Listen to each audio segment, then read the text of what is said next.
Ladies and gentlemen, fight fans all around the world, from the sunny Caribbean, you are watching What You Need.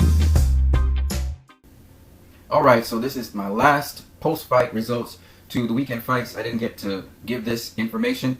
Heather Hardy of Super Bantamweight defeated Naomi Busquez, but you gotta understand that she had all the advantages, so I expected her to win.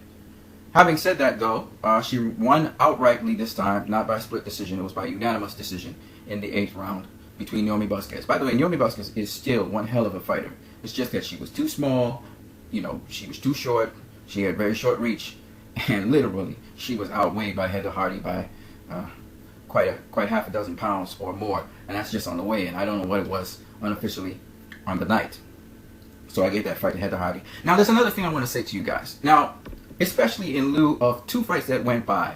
The Tyson Fury versus Vladimir Klitschko fight, which was much more decisive, and the Daniel Jacobs-Peter Quillin fight, which was also quite decisive, but still left hanging in the air in some people's minds. You have to understand that just because you may be in the sport of boxing, a professional, or you may even be someone who breaks down fights and you try to make predictions, I know of no one in the sport of boxing who has been 100% correct in predicting fights. Do you know why?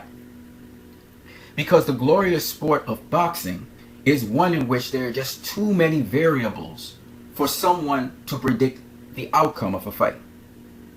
Whether it is the call by the referee, whether it is the judging by the judges, whether it is that an athlete injures themselves before going into a fight the night before, whether it is the state of mind of a trainer, or a trainer has to go away because they're going to prison or something. You just never know. There's things which are outside of the control of us as fight fans, which we cannot control. That leads me to another very important point. When I talk about fantasy matchups and I'm comparing fighters of different eras, the glorious sport of boxing is such that unless these fighters fight one another, you really don't know the outcome. So when we talk about fantasy matchups, when we go into predicting fights, this is for fun as fight fans. And it does not reflect in any way, shape, or form on our professionalism and on whether or not we are good and we understand or know the sport of boxing. We've had trainers in the sport of boxing get their predictions wrong. It doesn't mean they're bad trainers. It doesn't mean they don't look out for their fighters. It doesn't mean they don't care.